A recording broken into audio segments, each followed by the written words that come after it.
Parliament ఎన్నికలప్పుడు ముత్తగూడెం గ్రామ ప్రజలు వెళ్ళి కాంగ్రెస్ పార్టీని అయ్యా రేవంత్ రెడ్డి గారు మాకు 2000 పెన్షన్ ఉంది, ఇప్పుడు కేసీఆర్ గారు ఇచ్చేది ఇది సరిపోవట్లేదు, 4000 రూపాయలు ఇవ్వాలని చెప్పేసి మీరు ఎవరు అడగలేదు.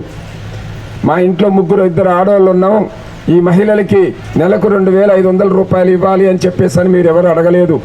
గ్యాస్ బండ 920 రూపాయలు ఉంది, దాన్ని 400 రూపాయలకి ఇవ్వమని చెప్పేసి మీరు పోయి ఎవరు అడగలేదు. మా ఇంట్లో చదువుకున్న పిల్లలు ఉన్నారు, నిరుద్యోగులు ఉన్నారు, చదువుకున్న ప్రతి పిల్లవాడికి నెలకు 3000 రూపాయలు ఇవ్వమని చెప్పేసి మీరు అడగలేదు. రైతులుంటే రైతులందరూ కేసీఆర్ గారు 10,000 ఇస్తున్నారు, మీరు 15,000 ఇవ్వాలి అని చెప్పేసి ఈ ఊరు రైతులందరూ పోయి ఎక్కడ కాంగ్రెస్ పార్టీని ఏమి అడగలేదు. అలానే రైతు బందే కాదు, కూలి వాళ్ళందరూ పోయి అయ్యా వాళ్ళకి రైతు బంధు ఇస్తున్నావు, మాకు కూలి బంధు ఇవ్వమని చెప్పేసి మాకు 12,000 రూపాయలు, వాళ్ళకైనా రైతులకి 10,000, మాకు ఒక 12,000 రూపాయలు ఇవ్వమని చెప్పేసి మీరెవరు అడగలేదు. 2 లక్షల రుణమాఫీ చేయమని రైతులు పోయి ఏం అడగలేదు.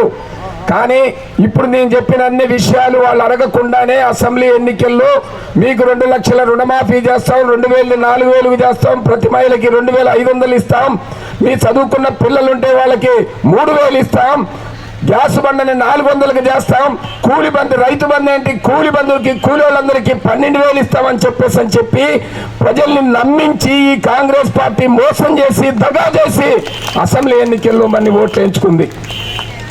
మీ ఎదురుగా ఉన్న కందాల ఉపేందర్ రెడ్డి గారు అంటే అందరికీ అభిమానం ఉంది, ఈ ఊర్లో ఉంది, ఈ నియోజకవర్గంలో కూడా ఉంది. కానీ ప్రజలు ఒకటే చూశారు, ఈ అభిమానం కంటే మాకు ఈ నిధులు ఏవో బాగానే ఉన్నాయి, సంవత్సరానికి 1,80,000 మా ఇంటికి, నెలకి ఒక 20,000 30,000 మా ఇంటికి వస్తాయి, తర్వాత ఎప్పుడన్నా మళ్ళీ చూసుకుందామని ఈ సంక్షేమ పథకాలకి ఆకర్షితులయ్యి అందరూ హస్తం గుర్తు కోట్లేశారు. మరి ఇప్పుడు ఏం జరిగింది?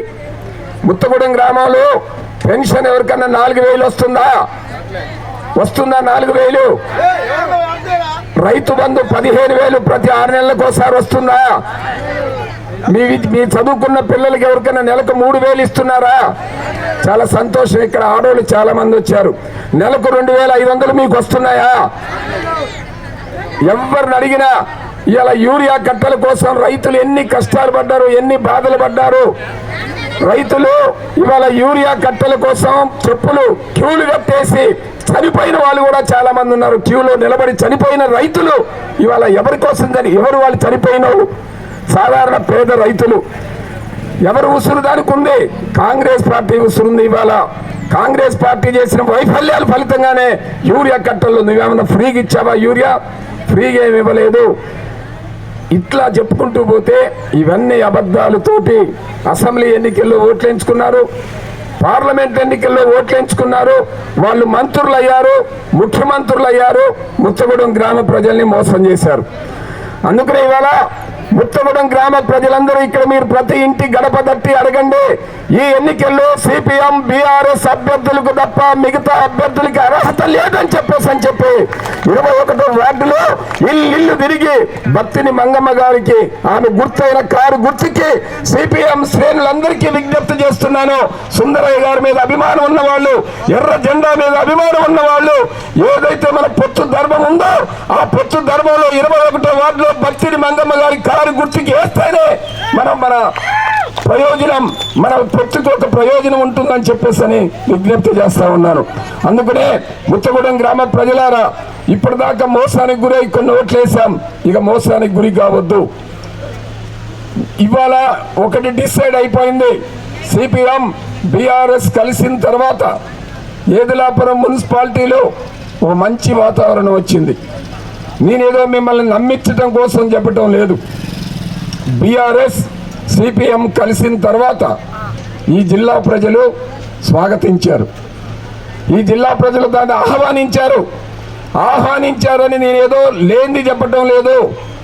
గ్రామ పంచాయతీ ఎన్నికల్లో ఈ జిల్లాలో 3 మంత్రులుండి వాళ్ళు అనుకున్నది ఏంటంటే, ఎక్కడ లేనిది ఈ జిల్లాలో 3 మంత్రులు ఉన్నారు, గ్రామ పంచాయతీ ఎన్నికలు వస్తే ఖమ్మం జిల్లాలో 570 పంచాయతీలుంటే 570 పంచాయతీలు గెలవాలి, ఒక్క ప్రతిపక్ష సర్పంచ్ కూడా గెలవటానికి వీల్లేదు, అసలు పోటీ కూడా చేయడానికి వీల్లేదు, ఇనాన్మస్ గా రావాలని ప్రగల్భాలు పలికారు.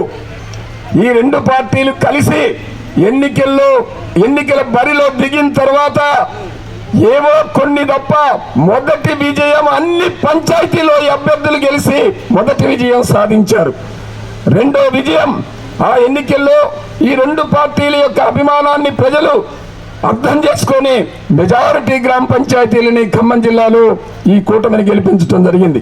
మీ పక్కనే ఉన్న ఎమ్మెగడపాలెంలో, ఆ పక్కనే ఉన్న నేలకొండపల్లిలో, ముదిగుండలో, చెరువు మాదారంలో, రాజేశ్వరపురంలో, బోనకల్లులో పెద్ద గ్రామాల్లో 500 నుంచి 1000 ఓట్ల మెజారిటీ తోటి సిపిఎం బీఆర్ఎస్ అభ్యర్థుల్ని అఖండ మెజారిటీ తోటి గెలిపించినటువంటి పరిస్థితి ఉంది.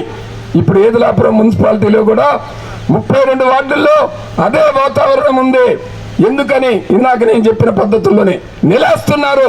ఎందుకు కాంగ్రెస్ పార్టీకి ఓటేయాలి, ఎందుకు హస్తం గుర్తుకు ఓటేయాలి, ఇది ఇవాళ ఏదులాపురం మున్సిపాలిటీలో జరుగుతున్న చర్చ.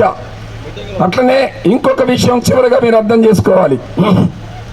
ఎప్పుడైనా ప్రజలు ఒకసారి మనం మోసానికి గురైనాం. ఈ ఎన్నికల్లో తెలివిగా మనం వ్యవహరించాలి. ఎలా తెలివిగా వ్యవహరించాలి?